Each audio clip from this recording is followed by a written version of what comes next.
갖고 있는 어떤 특성에 해당하는 거죠. 그래서 뭐 외부에 어떤 자극이 있을 때, 전기장이나 자기장이 들어왔을 때 내가 반응을 하는 리스폰스의 특성도 있고요. 아니면 진공하고 달리 처음에 나오는 그 외부 자극이 있기 전에 내가 진공일 때랑 물질이 있을 때랑 지금 다른 거잖아요. 그래서 물질이 무엇으로 구성되어 있느냐? 원자로 이렇게 구성되어 있습니다. 이 원자들의 특징에 의해서 물질 자체가 만들어내는 그것부터 뭐가 다른지부터 보자. 그래서 예를 들어 전기적인 특성, 물질이 만들어내는 전기적인 특성이라고 하는 거는 이건 보통 공급이라고 하는 특성이 있습니다. 왜냐하면 전기적으로 플러스하고 마이너스가 이렇게 같은 중심을 갖고 있지 않고 이렇게 벗어나 있는 거. 이걸 우리가 공급 또는 쌍극자라고 했죠. 근데 얘네들은 멀리서 합쳐서 보면 효과는 제로인데, 근데 중심이 벗어나 있으니까 이 효과가 있다는 거죠.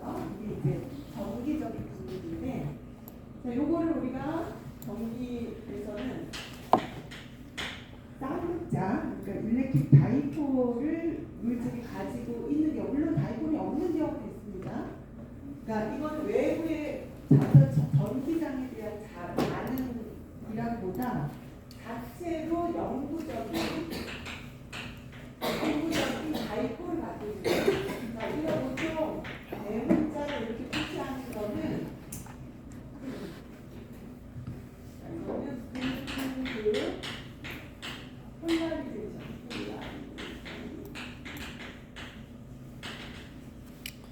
나는 소문자로 이렇게 나타나는 건 일렉트릭 다이폴 모멘텀입니다. 다이폴 모멘텀. 그래서 얘하고 얘 그 공급은 다이폴 모멘텀은 조금 성질이 달랐죠. 그래서 사실은 얘는 전체 쌍극자의 크기를, 물질 전체의 크기를 부피를 이렇게 나눠준 거랑 같죠. 만약 일정하다면. 그래서 만약에 어떤 부피 안에 얘가 폴라리제이션, 전체 물질 안에 폴라리제이션이라는 거를 균일하게 갖고 있다.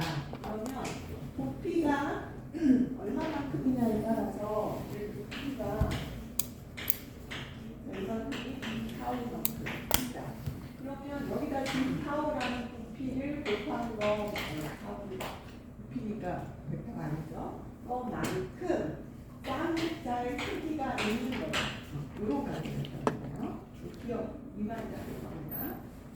자, 그러면은 이 안에는 이렇게 다이폴 모멘트가 이 부피 안에는 플러스하고 마이너스가 이렇게 벗어나 있는 정도가 물질 자체 갖고 있는 물질이에요. 그렇죠? 물론 없는 물질도 있습니다. 이게 0이면 되겠죠?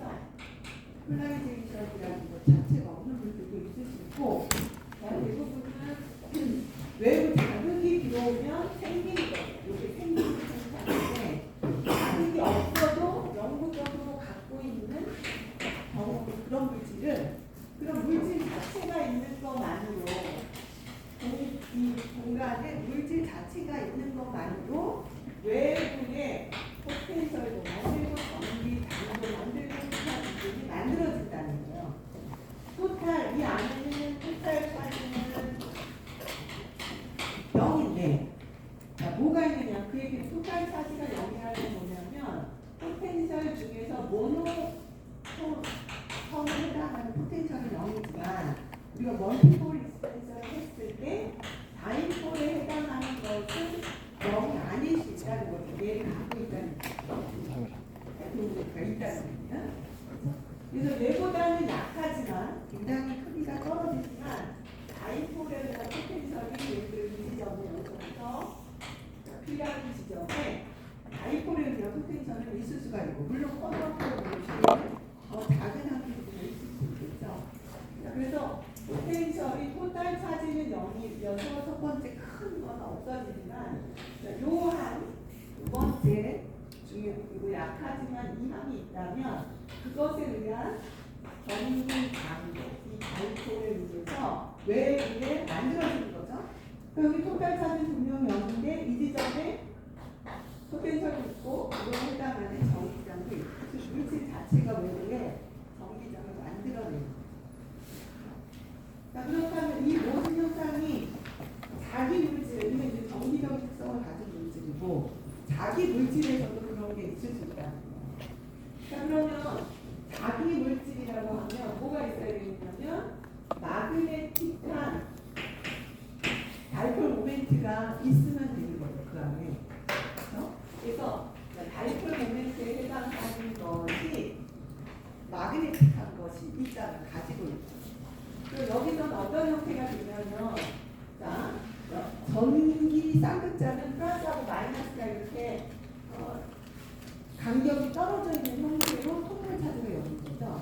자, 그럼 마그네틱 모멘트는 뭐냐면 전류가 이렇게 루프를 형성하면서 토탈 전류는 없겠지만 루프를 형성하게 되면 쌍극자가 있는 거잖아요.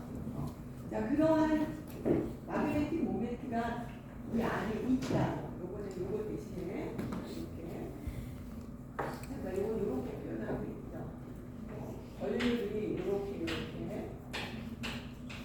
이 내부 안에서 원자 안에서 이런 것들이 있다면 그럼 얘도 뭔가 궁극처럼 자기적인 현상을 나타내는 마그네티제이션. 자, 이거 폴라리제이션이라고 이름 붙이고요. 이걸 마그네티제이션이라고 해서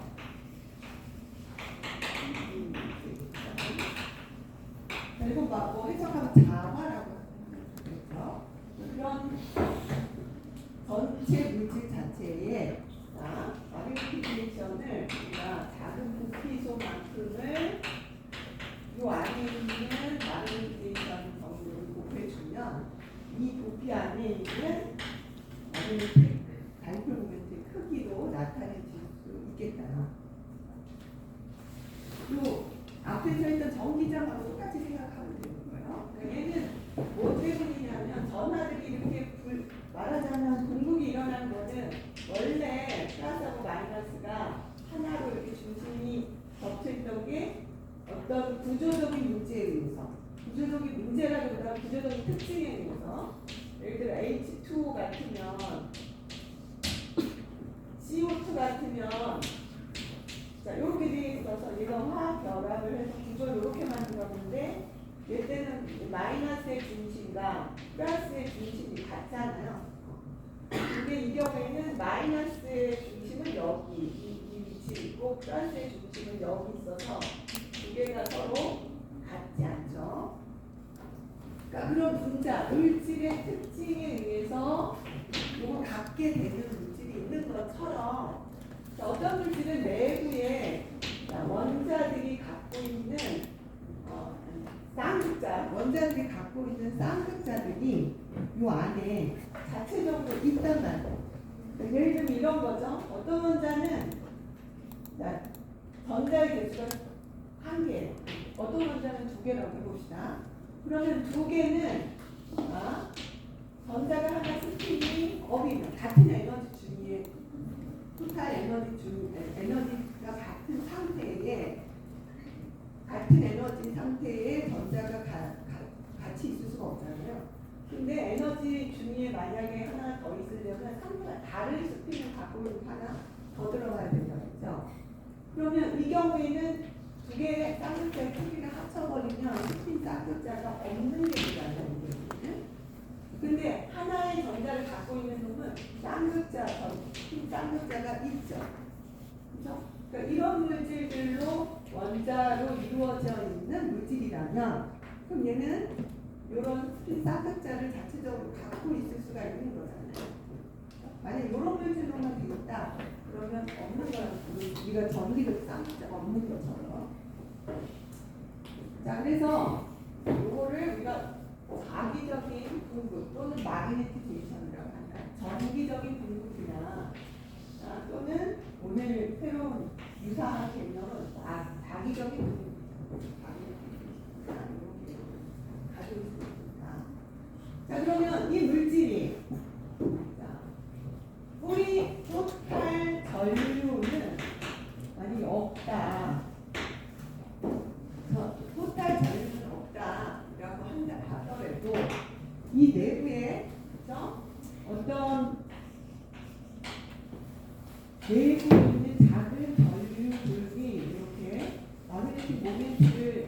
가지고 있어서 그것들이 만드는 마그네틱 지장에 의한 효과를 가지고 있다면, 그러면 얘는 예로부터 외부의 어느 특정한 포인트에 뭘 만들 수가 있느냐면 저 마그네틱 모멘트가 만드는 벡터 포텐셜이 이 지점에 관측이 되고, 자, 벡터 포텐셜은 정의가 어떻게 되냐면 이렇게 아파의 분의 문제로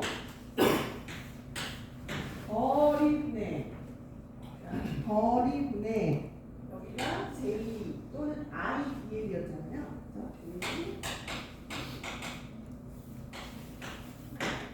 벡터 방사으로 포텐셜이 있는데 이 전류에 의해서 포텐셜이 만들어지죠. 그래서 내가 토탈 전류는 없다고 하더라도 요거의 첫 번째 항은 모노항은 멀티플 익스텐션을 요거에 대해서 하게 됩니다. 자, 지난 시간에 배웠던 거는 이 멀티플 익스텐션을 뭘로 했었냐면, 자, 부피에 대한 전류니까 얘는, 자, 전류에 대한 BL, 얘는 어떤 형태로, 회로의 형태로, 루프의 형태가 이런 식으로 전류가 있다면 BL 이렇게 외화도 전류가 있다면 부피 전체의 전류밀도라는 것을 어떤 1차원의 선 모양으로 전류가 흐른다는 걸로 바꿔서 얘를 R분의 1을 멀티플 익스텐션 했던 거 생각나죠? 얼마 안 됐어요? 그걸 하면 첫 번째 모노폴항이 생기고 단토항이 생기고 이렇게 다 멀티폴 다항의 벡터 포텐셜로 우리가 바꿔 쓸 수 있는데, 첫 번째 항은 즉 이 안에서 네트로 총 전류 없다고 하더라도 뭐에 의해서 다이폴에 해당하는 포텐셜이 아까 우리가 전기자 일렉트릭 포텐셜 할 때처럼 요게 보면 크게 대표된다. 자, 그럼 이 경우에 뭐가 있는 거냐면 다이폴 모멘트가 있는 거니까 요 포텐셜 항이 있겠죠. 그래서 첫 번째에 해당하는 이 지점이 만들어지는 포텐셜 항이 포텐셜이 그 다이폴에 의한 포텐셜이 있을 거란 말이에요. 이 물질이 자기적인 물질이고요. 자, 그러면 얘는 크기가 어떻게 되느냐? 자, 지난 시간 그때 배웠던 두 번째 다이폴에 해당 다이폴로부터 만들어진 벡터 포텐셜이겠죠. 자, 그게 어떻게 됐었냐? 기억을 해보면 R의 제곱분의 M의 플러스 R이었죠. 그렇죠? 그러니까 여기가 만약에 다이폴이 하나가 M이 있었다.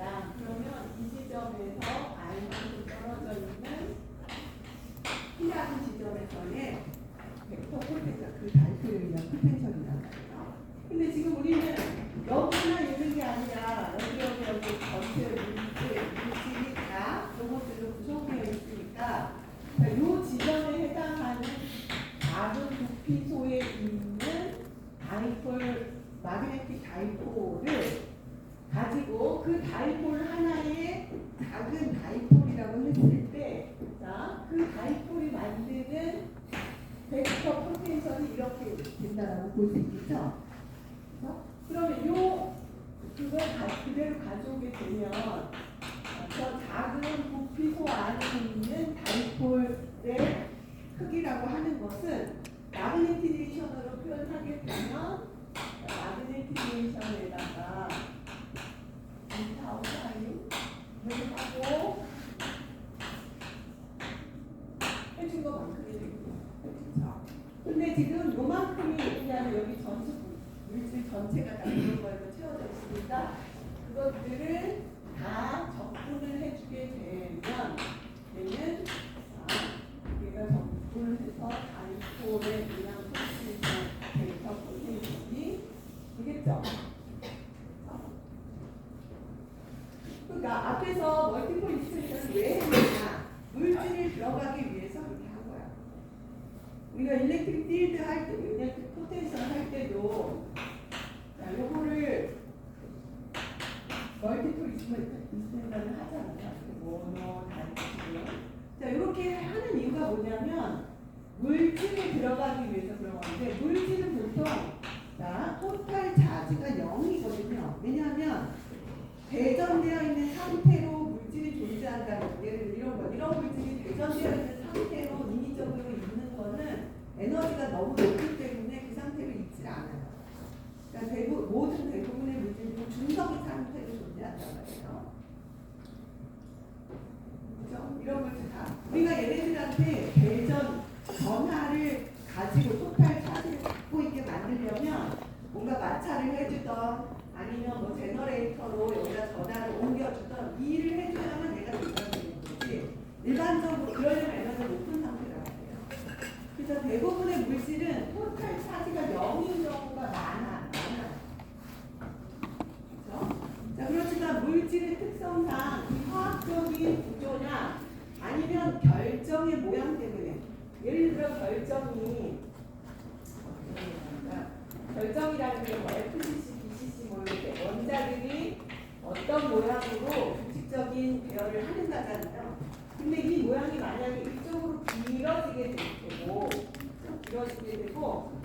여기는 8개가 있는데 얘네들은 다 마이너스야. 그럼 플러스가 이 안에 하나 딱 있으면 얘네 중심하고 플러스의 중심이 같겠죠. 근데 어떻게 하다가 보니까 여기에 플러스가 약간 위로 올라가 있는 모양으로 결정이 만들어져 있어요.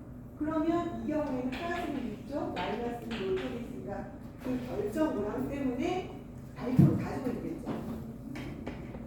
그래서 구조가 어떻게 생겼느냐에 의해서 토탈 차지는 0이라도 여기에 포텐셜이 발표가 있을 수가 있어서 그것이 스스로 외부에 필드를 만든다. 포텐셜을 만들고. 자, 자기장도 마찬가지라는 거예요. 아까도 말했지만 요거보다 조금 금방 이해하기 쉽진 않지만 내부에 어떠한 전자들로 채워져 있냐. 그래서 엄페어드 일렉트론이 있는 원자들로 얘가 구성되어 있어서 걔네들이 각각의 엄페어드 되어 있는 일렉트론이 있다는 거는 이런 마그네틱 모멘트가 있는 건데 걔네들이 어떤 결정 구조 때문에 잘 얼라인이 되어 있고 그러면 뭐가 있는 거랑 똑같으냐면 마그네티제이션이 있는 거랑 마찬가지죠. 그럼 토탈 전류는 없어도 그 조그마한 원형 전류들이 자기 쌍극자가 모여있는 잘 정렬되어 있는 것 같은 효과를 내서 이 벡터 포텐셜이 하나 있다는 거예요. 그러면 이 벡터 포텐셜을 우리가 구할 수 있겠죠. 예로부터 마그네티제이션은 아니까 알면 구할 수 있는 거예요. 그래서 벡터 포텐셜을 구하고 자, 그걸 알면 우리가 펄을 통해서 자기장도 구할 수 있는 거죠. 그래서 물질로 가기 위해서 물질에서는 보통 모노 토탈 차지가 0이기 때문에 모든 차지를 다 합치면 중성이어서 교항이 없는 포텐셜을 갖고 있는 경우가 대부분이고 벡터 포텐셜도 넷 커런트가 없는 경우가 많기 때문에 여기 그 강항을 알아야 우리가 물질이 만들어내는 포텐셜을 알 수 있어요. 자, 그러면 이제 지난 시간에 배웠던 걸 이용해서 우리가 물질이 만들어내는 벡터 포텐셜을 알고 물질이 만들어내는 자기장도 알 수 있어요. 여기까지. 자, 그러면 다시 정리 한번 해볼게요. 자, 어떤 물질이 마그네티제이션이 있더라. 그래서 그 마그네티제이션을 얘가 균일할 수도 있고, 균일하다는 건 뭐냐면 이점 다 똑같을 수도 있고, 어떤 것은 위치에 따라 다를 수도 있어요. 자, 프라임을 하는 이유는 원점에서 우리가 소스까지를 항상 프라임을 붙이기 때문에 이 위치가 여기면 여기에서 마그네티제이션 값과 여기서 마그네티제이션 값이 다를 수 있다는 얘기예요. 균일하지 않을 수도 있으니까. 일반 함수로 표현한 거죠. 자, 그러면 얘가 자, P점이라는 여기다가 그릴게요. 어떤 일반적인 관측점 R만큼 떨어진 곳에 만들어내는 자기장을 구하고 싶다. 이게 자기 물질이니까. 자, 마그네틱 모멘트가 있다는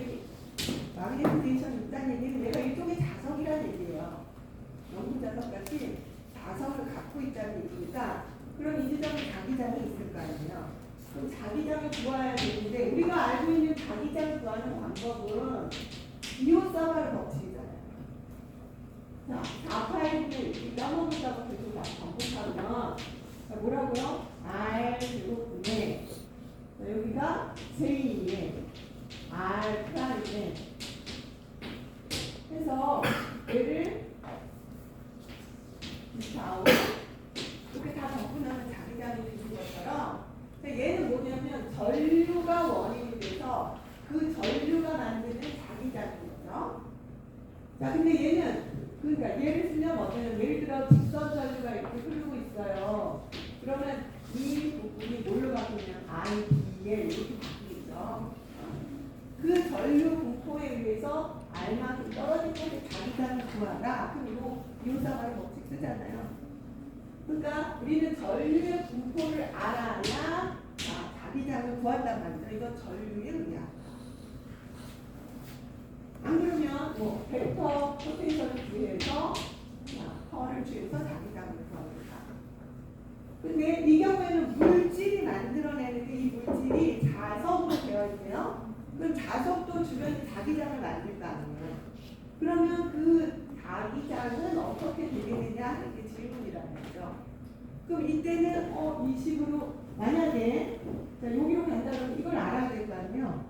근데 요때 전류는 어떤 전류냐면 프리 커런트란 말이에요. 전류가 이렇게 전하가 쭉 끊임없이 흘러가는 형태인데 전류가 있으면 그 분포로부터 우리가 구할 수가 있어. 근데 얘는 어떠냐면 전류가 쭉 흘러가는 게 아니잖아요. 그렇죠?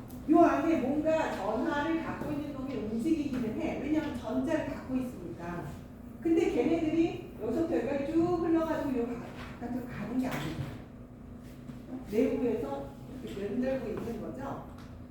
그러니까 이걸 못 구해. 그러면 못 구할 뿐만 아니라 자기장이 없나? 그건 아니란 말이에요. 얘도 뭔가 자기 효과가 나타내 자석이니까. 그 자석도 사실은 원형 전류 때문에 생긴 거예요. 그렇죠? 그래서 그거를 어떻게 구하느냐? 자, 이 경우에는 물질이 만들어내는 마그네티제이션으로부터 구하는 칙을 알아야 되는 거죠. 그럼 걔는 어떻게 되느냐? 자, 바로 자기장을 구하는 게 아니라 벡터 포텐셜을 먼저 구해서 아까 있는 문제로 R 제곱분의 자 마그네티제이션의 자 일부 얘가 뭐냐 아까 좀 전에 써준 식이죠. 이 식으로부터 구하는 마그네티제이션으로부터 벡터 포텐셜을 구하고 그 다음에 얘를 컬을 취해서 자기장을 구하면 된다는 거. 물질이 만들어내는 자기장의 경우에 바로 다이렉트로 비오사바르 법칙을 못 쓴다는 거예요.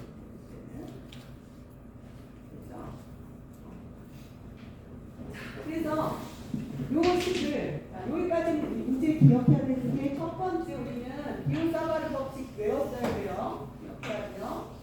물론 컬을 할 수 있어야 되고 그 다음에 우리가 벡터 포텐셜 중에 좀 전에 썼었지만 U0의 거리분의 전류 밀도에 의해서 벡터 포텐셜을 구하는 자 뭐라고 했냐면 전류의 방향과 벡터 포텐셜의 방향이 나란하다 그랬어요.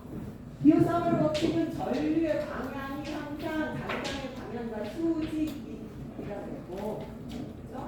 그래서 요거 두 개를 얘를 컬치하면 됩니다. 요거 두 개를 기억하는 것은 뭐 전류로부터 우리가 자기장을 우리 커런트로부터 구하는 거예요. 물질이 아니고 전하들이 인도하는 것 자체를 가지고 설명하는 구하는 벡터 포텐셜과 자기장인데 자, 물질이 있으면 어떻게 되냐면 그 항이 없는 듯이 마그네티제이션에 의해서 마그네티제이션에 의한 자기장과 벡터 포텐셜을 구해야 됩니다. 자, 그러면 요거를 바로 구할 수도 있겠지만 얘를 통해서 컬 취해서 자기장을 구하는 방식이 더 사실 사실은 간단하다 하는 거예요. 그래서 벡터 포텐셜을 어떻게 구하느냐면 얘네들이 일종의 작은 마그네틱 다이폴이 있는 것과 같아서 그 마그네틱 다이폴에 의해서 만들어진 외부의 벡터 포텐셜로 구한다. 그러니까 요거를 새롭게 물질에서의 벡터 포텐셜 구하는 방법으로 알아야 되겠죠. 자, 지금까지 요거 두 개를 기억하고 있었다면 물질에서는 요거를 기억하고 있어야 된다. 물질 자체가 자석이어서 그 자석이 외부에 만들어지는 포텐셜과 밀도는 다르다. 자, 그러면 요걸 이용해서 간단한 수학을 조금 할 건데요. 요 식의 의미를 알아보는 겁니다. Don't worry. 제가 알고 있는 것 중에 R 제곱분의 R 프라임이라고 하는 거, R 제곱분의 R을 루트라고 하는 것은 뭘 R분의 1을 그레디언트 취한 다음에 마이너스 하는 거죠. 자, 얘는 또 어떻게 표현하면 되냐면 프라임으로 그레디언트 취한 것에 플러스 G라고 가져요. 그래서 R 벡터는 알파 벡터를 뺀 거라고 했습니다. 자, 그러면 이 A라는 벡터는 어떻게 다시 쓸 수 있냐면 이렇게 생각하면 되고요. 다음 문제로 M 벡터에다가 여기 소수가 있는 것도 다 풀어야겠습니다. 외적하기를 R 제곱분이 R 프라임인데 제가 얘랑 같은 이걸 한번 써볼게요. R분의 1 하고 이렇게 있죠. 그래서 요걸 가지고 잠깐 단말을 할 건데 얘는 스칼라 함수하고 벡터 함수를 곱해서 이거 한 번 했으니까 예전에 보기만 하라고 했었죠. 스칼라 함수와 벡터 함수를 곱한 벡터 함수에다가 내가 허를 취한다고 한번 생각해보자. 그러면 곱의 미분하고 똑같이 생각해서 자, 스칼라 함수는 그레디언트를 취하고 그 다음에 외적을 나머지 함수랑 해주고 합하기를 자, 스칼라 함수는 놔두고 그 다음에 두 번째 나오는 벡터 함수를 허를 취하는 것과 이렇게 같다라고 볼 수 곱의 미분처럼 하면 됩니다. 자, 그러면 지금 우리가 구하는 게 비슷한 모양 여기서 한번 나오죠. 그래서 요거가 얘랑 같은데 순서가 지금 바뀌어져 있으니까 요거를 왼쪽으로 이항을 하게 되면 R분의 1 플러스 L의 M인데 이항을 하니까 마이너스가 이렇게 들어가게 되겠죠. 마이너스가 들어가는 건 요 A 크로스 B에서 여기서 그레디언트는 어디까지 가 있는 거냐면 얘하고 상관없이 요 앞에 항상 적용한다는 뜻입니다. 곱의 미분이라는 게. 자, 앞에 그레디언트는 미분을 하는 건데 두 개가 곱해져 있으니까 미분을 얘도 하고 얘도 다 해줘야 된다는 뜻이에요. 곱의 미분을 할 때는 앞에 미분하고 외적 뒤에 한다는 건 이 미분이 그레디언트가 첫 번째 함수만 걸리고 얘는 미분하고 상관없다라는 걸 표시하는 거라고 했어요. 그리고 두 번째 함수의 미분을 여기서 걸린다. 자, 그랬으니까 요거를 왼쪽으로 이항을 해서 자, 마이너스가 붙는 것은 두 개 순서를 바꿔주는 것과 같겠죠. 그렇죠? 외적이니까. 즉 얘네를 마이너스 대신 순서를 바꿔서 쓰면 얘네 외적 그레디언트를 취한 거 이렇게 쓰고 이렇게 했고요. 그 다음에 나머지 것을 써주면 얘는 M에 이항했을 때 마이너스에 M 이렇게 쓸 수가 있겠죠. 그래서 우리가 지금 원하는 모양에 해당하는 요거 있죠, 요거가 왼쪽에 나오죠, 왼쪽에. 그래서 이 왼쪽에 있는 것 대신에 얘를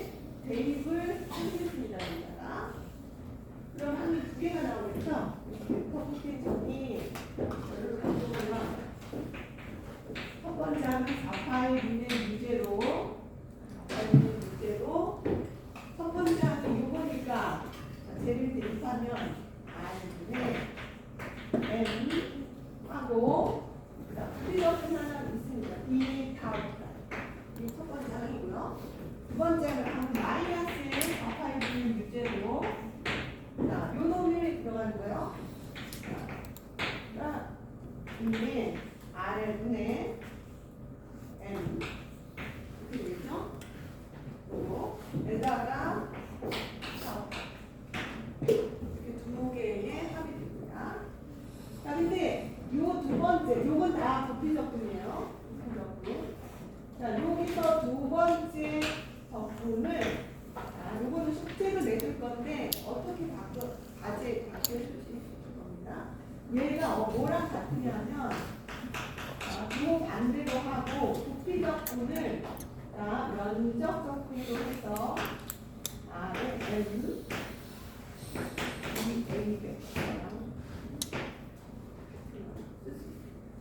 자, 요거는 뭐랑 유사하냐면 여기가 스톡 디오럼, 아니 그 다이버전스 디오럼처럼 부피 적분을 면적 적분으로 바꿔준 것 같은데 다이버전스가 아니라 컬인 거예요.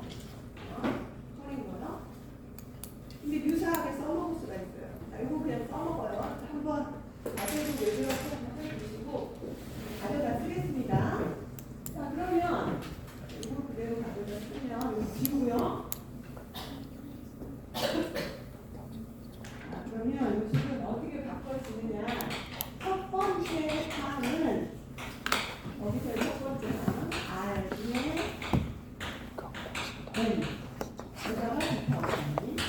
자, 두 번째는 마이너스까지 포함해서 빨간색으로 바뀌니까 각하의 문제는 면적에 대해서 R분의 M 플러스 DA 벡터인데, 이거는 요 면을 만드는 면적 벡터예요. 그 면적 벡터의 방향을 내가 N 방향으로 뽑아서 쓸게요.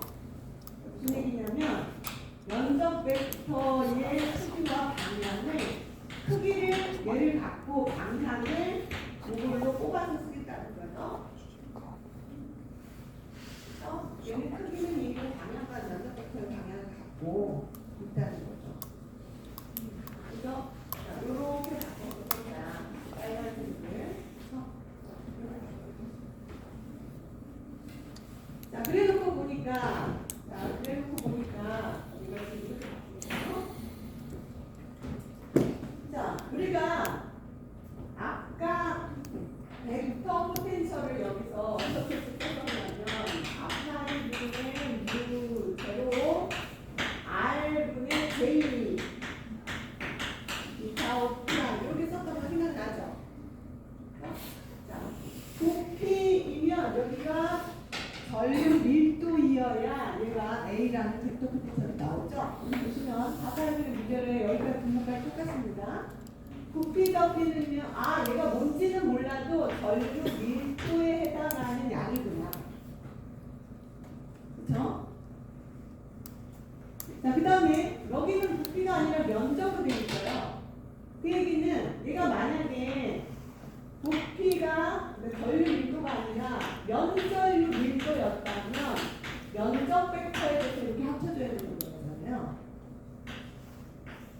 A라는 벡터 포텐셜에 전류가 면전류로 흐른다. 그러면 얘는 이걸로 바뀌어줘야 되는 거죠. 그렇죠? 그러니까 여기가 면적 벡터면 얘는 뭔지 모르겠지만 면전류에 해당하는 어떤 양이구나. 디멘전이. 여기가 1승이니까 1승에 해당하는 벡터 포텐셜이 되는 거면 여기가 디멘전이 커런트 데인시티가 되고 여기는 서피스 커런트 데인시티가 되고. 그래서 얘를 조금 트릭을 써서 요놈 자체가 뭔 뜻인가를 다시 봤더니 뜻이 뭔가를 봤더니 얘가 마그네티제이션이라는 것에 컬을 취하면 그것이 커런트 덴시티와 같은 양에 해당하고, 그다음 마그네티제이션을 그 면에 숨기는 것과 외접을 하면 얘는 서피스 커런트랑 같은 양을 만들어내는 거구나. 이 마그네티제이션. 자, 여기 조금 이상하다 그러면 이상하거나 이거 어디서 많이 봤다라는 느낌이 있을 거예요. 자, 뭐가 있느냐? 우리가 포텐셜 이렇게 했던 것 중에 자 이런 거 한번 가파이의 무슨 대로 가파이 주는 대로 보는데 자 이때도 포텐셜이 R에다가 그죠? R분의 다이버전스 P의 마이너스 에다가 가운한 거야. 아니 이쪽으로 보는데 P N의 EA 자, 폴라리제이션이 있는 물질에서의 포텐셜을 이렇게 두 개의 합으로 나타내는 것도 있어요. 자, 얘는 그때 어디서부터 나왔냐면 가까운 이런 대로 이렇게 대부분의 폴라리제이션을 N 알파명으로 비슷하다. 자, 요거는 뭐였느냐면 가서 찾아보면 멀티폴 익스펜션 했을 때 자, 폴라리제이션 다이폴 마그네틱 모멘트가 있을 때는 요것이 뭐에 해당하냐? DP에 해당하는 거겠죠. 그렇죠? 그 폴라리제이션으로부터 알만큼 떨어진 곳에서의 포텐셜에 해당하는 거예요. 그거를 잘 여기서도 수학을 좀 써보면 이렇게 두 텀으로 우리가 바꿔서 쓸 수 있어서 요 항을 우리가 뭐라 그러냐면 차지 덴시티는 덴시티인데 바운드 차지 덴시티 그랬었고요. 그다음 요것도 덴시티인데 서피스 바운드 차지 덴시티 이렇게 했었고요.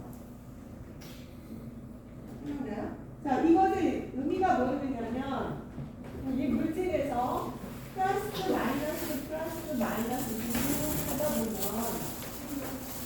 결국은 안에가 만약에 똑같이 비밀하다 그러면 상태 되고 남는 게 여기는 플러스 여기는 마이너스가 이렇게 남을 거고요. 요걸 우리가 바운드 차지 서피스 바운드 데니스티라고 하는 거예요. 자, 그러면 요거는 뭡니까? 얘는 만약에 여기가 균일하지 않고 여기는 두 개인데 여기는 하나밖에 없어. 여기는 그게 약해. 폴라리제이션이 약해요. 그러면 두 개를 못 치우고 하나가 남을 거 아니에요. 그러한 바운드, 볼륨, 바운드 차지 데니스티를 만든 거다. 이렇게 설명했었죠. 그거랑 지금도 이게 유사하다는 거예요. 커런트 데니스티라는 얘기니까 자 비슷하게 나온다. 무슨 얘기냐면 이 물질이 자, 원형으로 전류들이 이렇게 쭉 마그네틱 다이폴이 있다는 거는 이렇게 루프로 작은 루프들로 원형으로 전류가 이렇게 쭉 흘러간다는 게 물질이 꽉 차 있다는 거잖아요. 근데 만약에 여기서 이렇게 도는 양이 서로 같아. 그러면 이 하나 일로 가고 하나 일로 가니까 여기가 소모되는 거죠. 그러면 이 중간에 전류 흐름이 없고 전류는 요렇게 여기 이렇게 흐를 거니까 이 바깥에만 흐르는 전류 효과가 있겠죠. 이게 서피스 바운드 커런트에 해당한다는 거예요. 그래서 한번 이렇게 되는 효과로 나타나겠죠. 내부가 균일하다면. 근데 만약에 여기서 일로 돌아가는 전류량과 여기서 일로 들어가는 전류량이 달라. 균일하지 않나요? 마그네틱 디렉션이 다르면 그럼 여기서 얘가 더 큰 이쪽으로 전류가 내고 있을 거 아니에요. 그 전류량이 얘에 해당하는 거죠. 볼륨 바운드가 어떻게 되는지 똑같이 생각하시면 그러니까 그때 기억해야 되는 건 뭐냐면 바운드 커런트 자기 데니스티를 외워야 된다는 거죠. 커런트 데니스티 외워야 되는 것처럼 자, 여기서도 뭘 기억해줘야 되냐면 볼륨 바운드 커런트 데니스티라는 것이 뭐 때문에 생긴다고요? 마그네티제이션이 균일하지 않다면 그 컬에 의해서 나타난다. 자, 이게 뭐라고 지점에서 뭔가 도는 양이 커리라 그랬잖아요. 그러니까 각 지점에서 만약에 1로 도는 게 차이가 난다면 이쪽으로 돌아가는 게 있을 거 아니에요. 그 다음에 서피스 바운드 커런트는 이 마그네틱 저널에서는 그 면에 대해서 수직인 방향과 이렇게 외적한 것으로 나타납니다.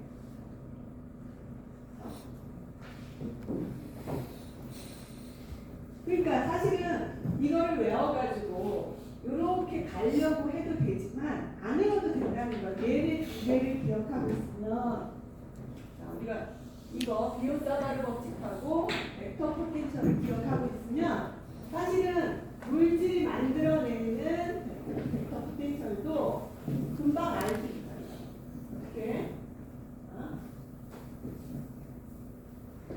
자, 요거가 우리가 알고 있는 커런트가 얘는 프리 커런트거든요.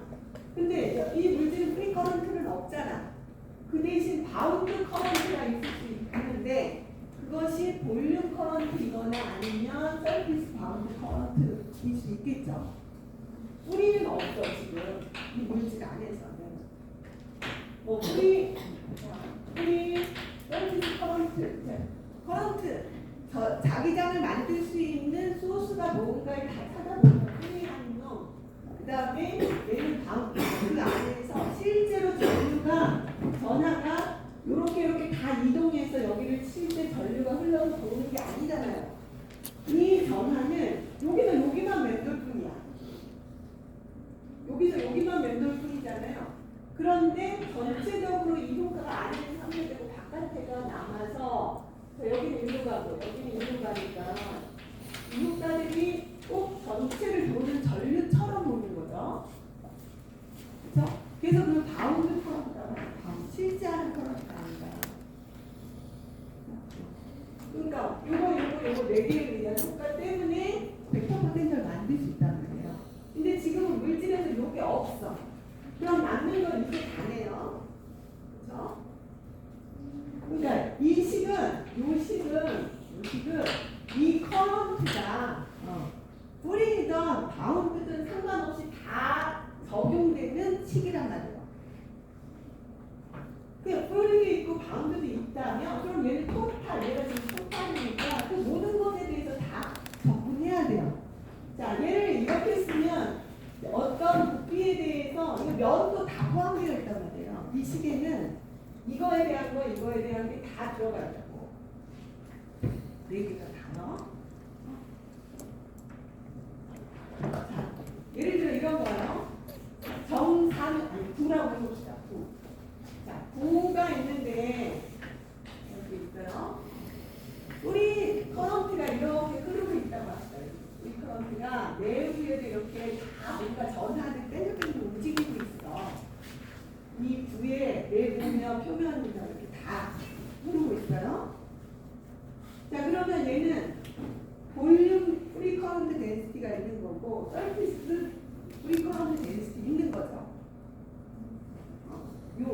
어떤 전하 이런 거야. 이 물체가 전하들로 꽉 채워져 있어요. 전하들로 꽉 채워져 있는데 얘가 이렇게 도는다고 합시다.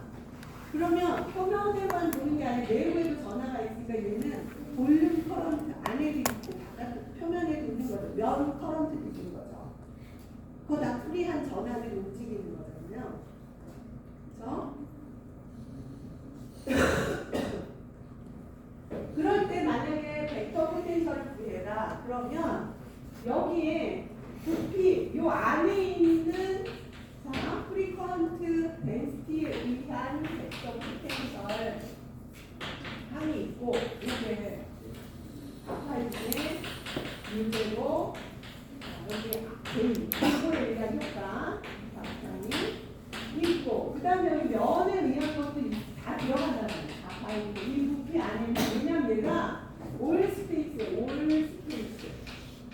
왜? 얘가 만약에 전화가 없으면 거기서 전화 볼륨 커런트가 없으면 얘 값이 0이면 되잖아요. 그죠? 그러니까 얘를 올 스페이스에 대해서 모든 공간에 대해서 다 접근해도 상관없는 거예요. 얘가 있으면 없으면 그 양을 0으로 만들면 되는 함수잖아.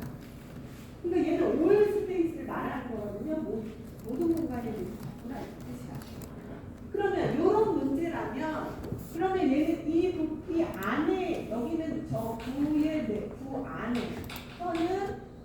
볼륨 커런트 덴시티가 있고 불이한 전하들이 막 움직이니까 바깥에 있는 전하가 없잖아요. 자, 이 올 스페이스에 대한 접근 중에 살아남는 게 구의 내부에서는 자 커런트 덴시티, 프리 커런트 덴시티가 있으니까 접근해야죠. 구 내부에서. 그 다음에 구 면에서는 자, K에 해당하는 프리 서티스 커런트 덴시티가 있을 거 아니에요. 얘는 면에서, 구 면상에서 있겠죠. 구 면상에서 있겠죠. 그러니까 구 면상에서 더하고 면 바깥에는 없잖아요. J가 0이라고요. 그렇게 요 한식이 이렇게 나눠진다고 했죠. 두 가지로.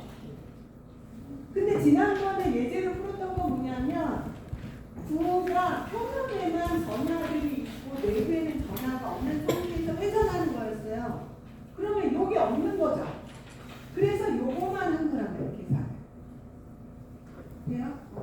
얘는 소스가 있는 모든 곳에서 다 접근한다는 뜻이에요. 모든 소스로부터의 기여도를 더한다는 거예요. 자, 근데 요게 프리 차지라는 거 여기에 전자가 전하가 이렇게 박혀 있는 자, 면전화 밀도가 이렇게 있다는 건 뭐냐면 전하가 이렇게 박혀 있는 거를 돌렸다 이 뜻이에요. 균이라고 얘기하는 거를. 근데 그게 다가 아니고 얘가 어떤 예를 들어 특수한 물질이어가지고 요것도 있고 그 다음에 이 안에 마그네티제이션을 스스로 갖고 있는 거란 말이에요. 그러니까 뭐냐면 스핀들을 또 쭉 가지고 있다고 해보자고. 스핀을. 이 원자 하나를 다 스핀을 갖고 있어. 그래서 얘가 이렇게 자기 모멘트를 다 갖고 있다고 해보자는 거야. 그러면 자, 그 효과도 여기 들어가 줘야 되겠죠. 즉, 이 안에 모멘트가 이렇게 있다는 얘기는 원형도가 이렇게 있고 여기도 있고 여기도 있으니까 이 효과들이 여기 쭉 만약에 같다면 여기 쭉 바깥으로 뭐가 있느냐 하면 바운드 서피스 커런트가 있겠구나. 그거에 의한 이 면에서의 커런트 벡터 포텐셜이 있겠구나. 추가해줘야 되겠죠. 스핀도 갖고 있으면 만약에 얘가 균일하지 않다면 안쪽에 마그네티제이션이 더 많아. 그러면 거기 하나 더 들어가줘야 되는데 뭐냐면 바운드 커런트가 또 내부에 있는 효과를 더 더해줘야 되는 거죠. 그렇죠? 그래서 이 네 개가 다 들어가는 일반적인 물질은 그렇다는 거예요. 근데 지금 자 간단히 하기 위해서 이런 거 프리 커런트 일단 없다고 치고, 그렇죠? 전하가 없다고 움직이는 전하 없다 치고 스핀만 갖고 있다. 걔네들이 안 움직인다 치고 얘가 도는 거 이런 거 빼고 안 움직이는데 스핀을 가지고 있어. 그러면 그 안에서 전자가 이렇게 도는 효과에 의해서 얘는 당연히 있을 거고요. 균일하면 얘가 없겠지만 균일하지 않으면 얘도 있을 수 있잖아요. 그럼 요 효과를 남겨서 풀어야 되는 거예요. 균일하면 얘밖에 안 나요. 그치? 그러니까 가장 왕인 식은 어떤 식이냐면 이 식이 왕인 식이에요. 얘는 어떤 커런트든 소스가 커런트가 있으면 벡터포텐을 만든다는 거야. 이게 왕이죠? 얘를 컬치하면 자기가 나오는 거예요. 그렇죠? 그러면 이 커런트는 어떤 거, 프리 차지가 문제돼서 생긴 커런트든 아니면 그 안에 바운드 차지, 즉 마그네틱 모멘트에 대한 커런트는 다 통하는 식인 거죠. 그럼 왜 일반적으로 이거를 못 쓰느냐? 물질이 내부에서 어떻게 반응할까 하는 거는 예측할 수 없단 말이에요. 우리가 물질을 모르니까. 우리는 외부에서 전류를 얼마나 흘려준다, 전기장을 어떻게 어떻게 포텐셜을 다 한다. IV를 우리가 컨트롤 하잖아요.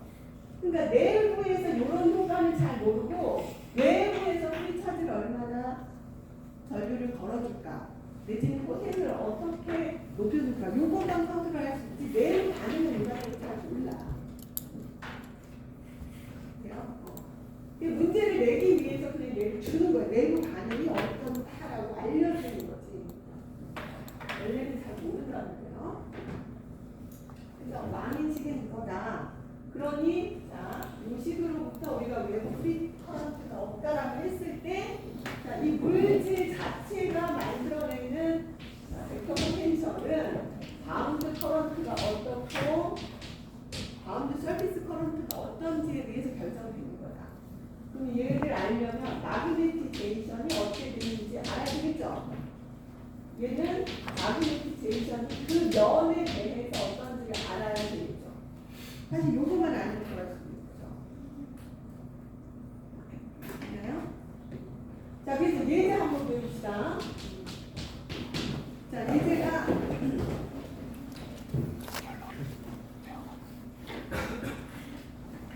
이거는 5장 예제를 그냥 리마인드 하려고 갖다 놓은 거니까 넘어가시고요.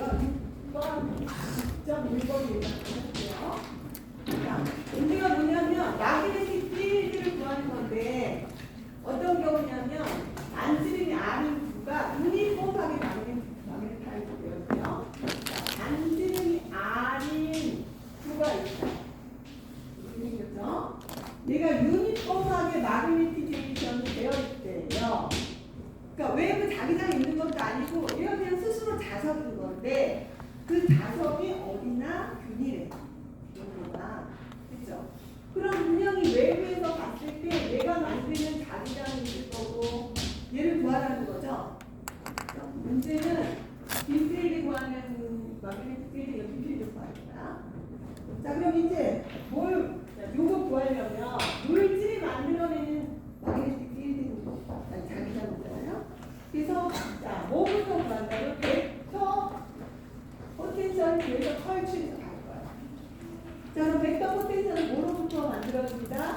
얘가 이 안에는 지금 움직이는 게 없어. 만약에 이놈이 돈다 그러면 프리 차지, 프리 커런트가 있을 거예요. 왜냐면 분명히 전화가 그 안에 있으니까 돌면 거기가 있겠지. 자, 넷 차지가 있는 상태로 또는 로 같은 넷 차지가 있는 상태로 움직이면, 그렇죠? 그러면 얘는 전류가 있는 거예요. 근데 지금은 얘는 사실은 이 상태로 돈다 그러면 넷 차지가 없잖아요. 전자하고 여기 원자들이 꼭 있는데 플러스하고 마이너스가 같은 양만큼 있죠. 넷 차지가 없다는 얘기는 토탈 차지가 0이죠. 그럼 플러스는 이렇게 돌고 마이너스도 같은 방향으로 돌면 반대로 전류가 흘러버리니까 얘는 커런트, 프리 커런트가 두 개가 방향이 반대인 게 흐르기 때문에 넷 커런트가 0이 돼요. 이때는. 자, 프리 커런트가 있으려면 넷 차지가 있는 상태로 돌면 그러면 프리 커런트가 있을 수 있어. 아니면 얘가 움직이거나. 근데 지금 그런 상황이 아니니까 프리 커런트는 없다. 왜? 차징이 안 돼. 뉴트럴해. 자, 그럼 뭘 생각하면 돼요? 마그네티제이션이 있으니까 그것에 의한 바운드 커런트가 어떻게 되는지를 봐서, 그래서 바운드 커런트, 그 바운드 커런트에 의해서 자, 모든 커런트는 포텐셜이 원천이니까 구하면 되겠죠? 수식으로 바로 가면 됩니다. 그러면 마그네티제이션이 균일하대요. 미분하면 얘는 0이라는 거죠. 상수니까 균일하다는 유니폼하다는 건 일정하니까. 그러니까 바운드 커런트는 없겠구나. 그럼 뭐만 남느냐면 마그네티제이션을 자, N 방향하고 외접한 바운드 서피스 커런트가 있겠구나. 그러면 N 방향이 뭔지 알아야 되겠죠? 그럼 N 방향이라는 건 여기서 있을 수 있는 면은 두 면이잖아요. 면상에. 그쵸? 표면. 그 표면의 수직인 방향이니까 말하자면 위에 표면에서 바깥으로 나오는 방향이 되겠죠? 그러면 그 면으로의 외접을 구하면 되겠네요. 그렇죠? 그러면 지금 마그네티제이션 우리가 Z 방향으로 이렇게 놓겠습니다. 이쪽으로 Z 방향이라고 보면 그럼 얘는 M의 K 방향에다가 R 방향을 외접한 거니까 자 K하고 Z에서 R 방향 뭐 예를 들어 P점이 여기다. 그럼 요게 R 방향인 거죠. 그리고 이게 K 방향이니까 요거하고 외접하면 요거 세타가 되겠네요. 여기 세타라고 해봅시다. 그럼 얘는 sin 세타가 될 거고 K에서 R을 외접했으니까 Y 방향. 여기서는 안쪽으로 들어가는 방향이죠. 안쪽으로 들어가는 걸 내가 어느 위치에다 갖다 놔도 예를 들어 이쪽으로 해놔도 이렇게 나오는 방향이니까 파이 방향이죠. 자, 이 P라는 포인트가 이쪽 반대로 왔다고 해봅시다. 그러면 이게 R 방향이 되겠죠, 이제는. 그러면 자, K에서 R로 외접하게 되면 이때는 이쪽으로 튀어나오는 방향이 되잖아요. 여기서는 들어가는 방향이 되고 그 얘기는 이렇게 도는 방향, 파이 방향이라고 얘기죠. 그래서 자, 서피스 바운드 커런트를 댔더니 볼륨 바운드 커런트는 없고 얘가 M 사인 세타의 파이 방향. 자, 그럼 뭐만 남았죠? 이거 없고 얘 하나 남았으니까 벡터 포텐셜이 어떻게 되냐면 4파이브의 미제로에 하나만 딱 써주면 돼요. R에 이거 뭐라고요? K인데 K가 M 사인 세타에 자, 요 놈이 요거 K가 되면 합니다. 이거 그냥 일단 나중에 한 단계 전에 걸 써볼게요. K 바운드 커런트 덴시티를 면적에 대해서 적분하는 거죠. 그죠? 이거 못 찾아갔다가 한 단계 전에 걸 썼어요. 자, 그러면 아파이브는 유제로에 R는 거기 뭐라고요? M 사인 세타의 BA 프라임의 방향은 파이다. 방향을 앞으로 뺐습니다. 이렇게 되죠. 요 면은 어디 있느냐? V면. 그래서 돼요? V의 면적감. 여기 그럼 이거는 V의 표면적이 크기니까 여기 어딘가에 면적이 되겠죠.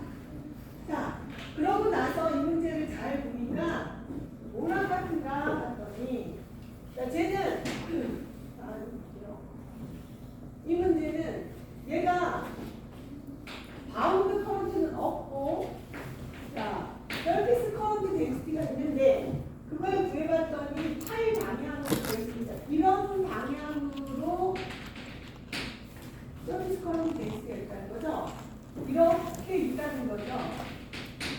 이렇게 있다는 거죠. 이렇게.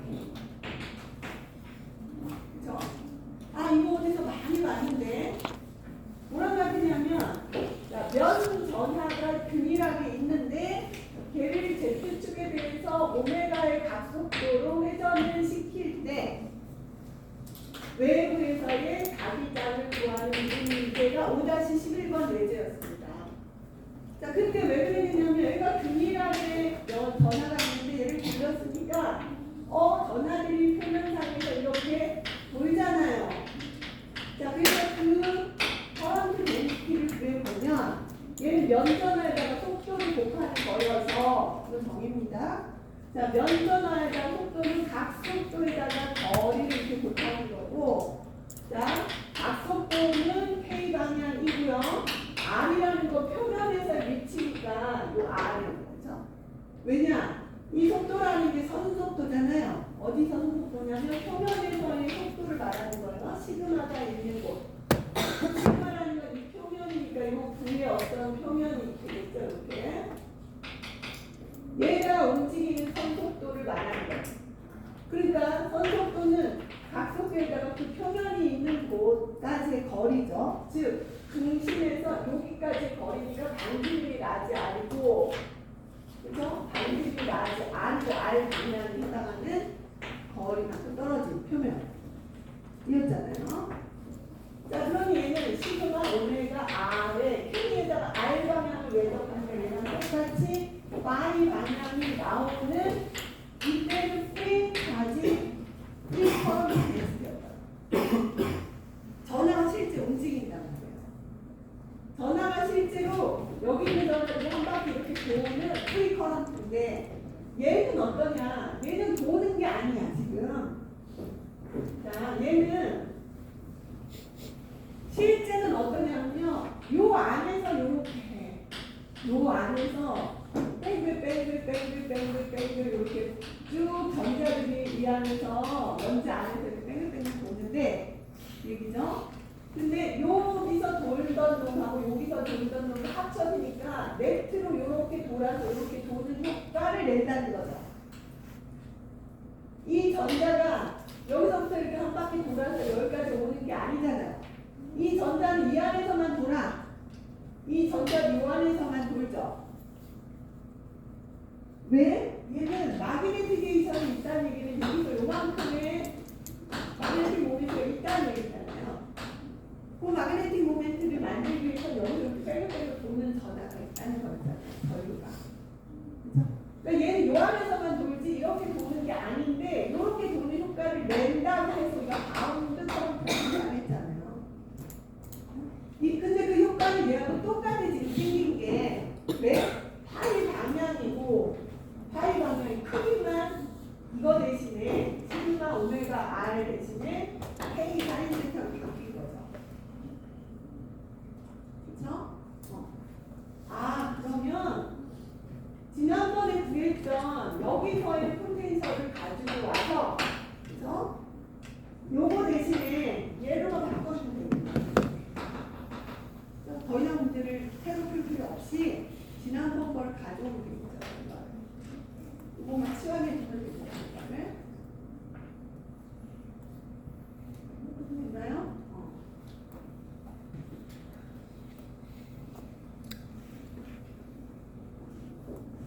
뭐가 같은가를 잘 따라오셔야 됩니다. 그래서 여기 보면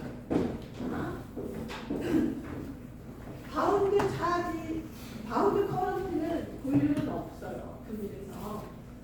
그리고 이 안에 다른 원자들도 마그네틱 모멘트를 갖고 있을 건데 이 내부에 걔네들은 이렇게 간 거, 이쪽에서 오는 거 다 상세입니다. 그래서 지난번 결과를 요거 대신에 바꿔주기만 하면 똑같은 결과가 만들어져서 내부에서 뿐만 아니라 우리가 벡터 포텐셜을 여기에서 더 안 나갔습니다. 여기까지 내릴게요. 됐죠? 자, 그 다음에 6.2의 이 내용은 내가 지금까지 말로 한 내용을 한 번 더 하는 거예요. 자, 서피스 바운드 커런트라는 거 뭐냐? K라고 했던 거. 그거는 각각의 다이폴 모멘트들의 합이 자, 이 경우에 이쪽에서는 전류가 일로 내려오고 올라가니까 합이 만약에 앞에 갔다면 효과가 없어져서 이 외부 커런트가 나오는 걸 말한다. 그렇죠? 아까 그냥 이해했으면 이런 거고요. 자, 이번에는 볼륨 커런트 데시에 대해서. 자, 여기서 의미는 그렇고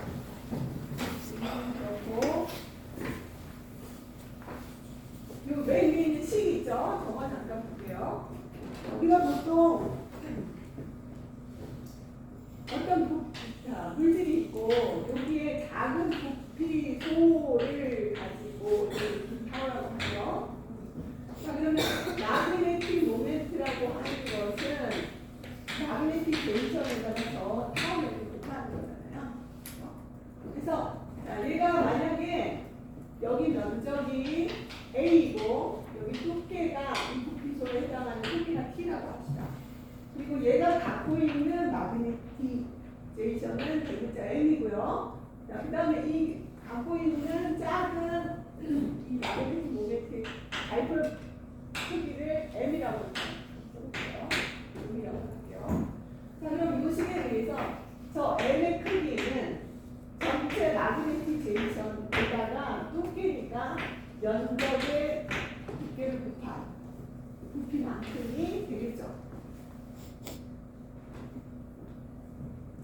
자, 그러면 여기서 우리가 마그네티제이션이라는 것의 정의가 뭐였는가 한번 따져볼게요. 마그네티제이션은 원래 전류가 이렇게 흐른다면 그럼 여기에서 부피가 이쪽으로 만약에 전류가 이렇게 흘러서 그 전류가 I라고 하게 되면 거기다가 이 면적 A를 곱한 거를 우리가 이 커런트가 만들어내는 마그네틱 정이었잖아요. 즉 이 마그네틱 전류에다가 이렇게 곱한 거였어요. 처음에 마그네틱 모멘트 자기 쌍극자를 정의할 때 이렇게 정의했습니다. 그리고 전기 쌍극자를 Q에다가 D 이렇게 정의한 것처럼 그럼 여기서의 마그네틱에서는 어떻게 되겠어요? 면적 A에 전류 I가 흐른다면 이렇게 되겠죠. 이 크기를 I라고 하면은 I라고 하면요. 이렇게 쓸 수 있겠죠? 자 그러면 양변에 이거를 소거하게 되니까 마그네틱 제이성은 T분의 I 이렇게 쓰여지겠죠. 그러니까 우리가 보통 크기만 썼습니다. 이렇게 방향 빼고요. 그러니까 이거 길이잖아요. 두께라는 게 길이잖아요. 어떤 길이를 통과하는 전류, 이 커런트 전류도에 해당하는 거죠. 그래서 이렇게 K라고 쓸 수 있고, 자 이쪽으로 이렇게 돌아가는 전류의 크기를 우리가 서비스 커런트라고 했었잖아요. 전체적으로 좀 같은 거를 그 기내적인 같은 걸 확인해 볼 수 있겠다. 이런 거 간단하게 보시면 되고요. 자, 바운드 커런트, 볼륨 바운드 커런트에 대해서 좀 보겠습니다. 얘가 왜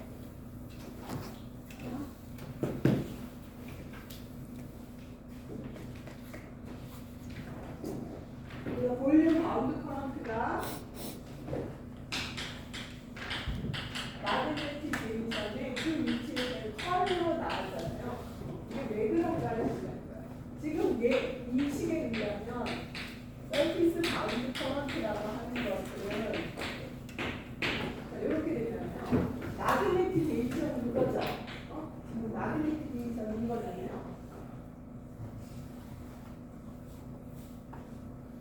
자, 좀 전에 바운드 서피스 커런트의 정의, 우리가 이걸 이렇게 정의를 한 거랑 마찬가지입니다. 이런 이렇게 붙였단 말이에요.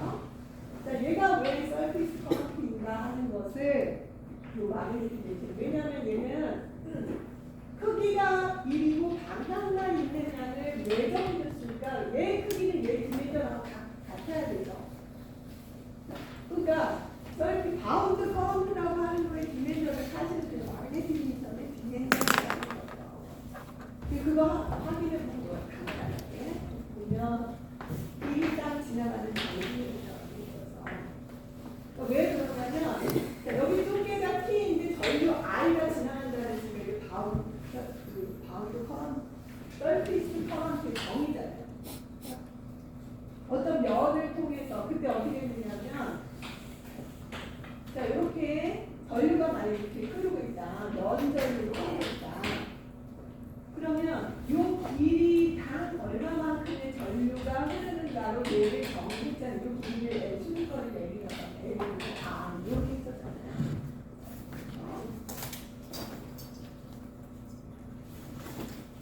앞에 가서 다시 보시면 됩니다. 그래서 이거는 이해가 되겠는데 그러면 펄이라는 마그네틱 제이션의 펄이 어떻게 볼륨 바운드 커런트하고 관련이 되는가? 얘는 간단히 설명하고 있습니다. 자, 만약에 내가 요거 두 개 3차원에서 비교했는데요. x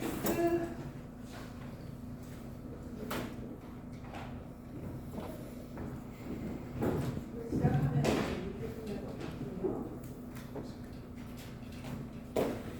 우리 요리 설명은 동영상으로 하도록 하겠습니다. 여기까지. 감사합니다. 고맙습니다.